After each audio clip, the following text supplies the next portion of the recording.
भगवान शिव की सुंदरता। एक बार गणेश जी ने भगवान शिव जी से कहा कि पिताजी, आप यह चिताभस्म लगाकर मुंडमाला धारण कर अच्छे नहीं लगते।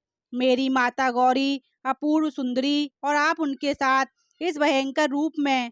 पिताजी, आप एक बार कृपा करके अपने सुंदर रूप में माता के सम्मुख आएं, जिससे हम आपका असली स्वरूप देख सकें।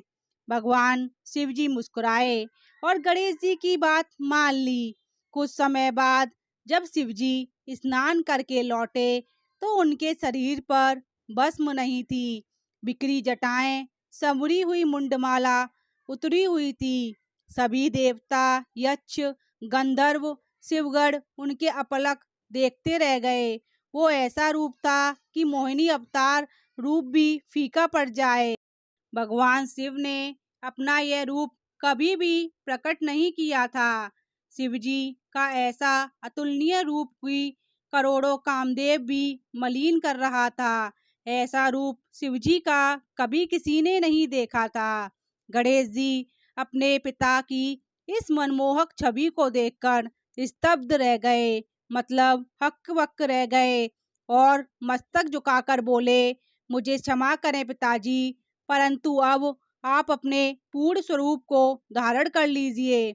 भगवान शिव मुस्कुराए और पूछा, क्यों पुत्र, अभी तो तुमने ही मुझे इस रूप में देखने की इच्छा प्रकट की थी, अब पुनः पूर्ण स्वरूप में आने की बात क्यों? गणेश जी ने मस्तक झुकाए हुए कहा, क्षमा करें पिताश्री, गलती हो गई मुझसे। मेरी माता से सुंदर कोई और दिखे, मैं ऐसा कदापि नहीं चाहता। इसलिए आप पहले वाले रूप में ही आ जाएं। और शिवजी हंसे और अपने पुराने स्वरूप में लौट आए। पौराणिक ऋषि इस प्रसंग का सार स्पष्ट करते हुए कहते हैं कि आज भी ऐसा ही होता है। पिता रुद्र रूप में रहता है क्योंकि उसके ऊपर परिवार की जिम्मेदारियां, अपने परिवार के प्रति जिम्मेदारियों का रक्षण, उनके मान सम्मान का ख्याल रखना होता है। तो पिता का स्वभाव थोड़ा कठोर रहता है और माँ सौम्य, प्यार, लाड, स्नेह उनसे बातचीत करके प्यार देकर उसे कठोरता का संतुलन बनाती है। इसलिए सुंदर होता है माँ का स्वरूप। प्रेम से बोलिए, हर हर महादेव, हर हर महादेव।